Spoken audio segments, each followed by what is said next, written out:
नमस्कार बंधुगण मु रत्नाकर आज किसी अलग कहवाक आसी मनीष जीवन रे दुख सुख दुईटाक आसे एइथपई आसे परीक्षा पई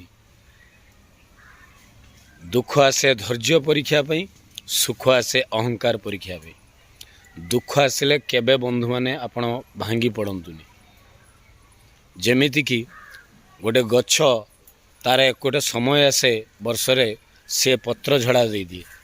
पत्र बाहरी जाए किंतु से सही भली छिड़ा रहे तापरे पुणी गोटे समय आसे से पुणी सबुज पत्र रे फल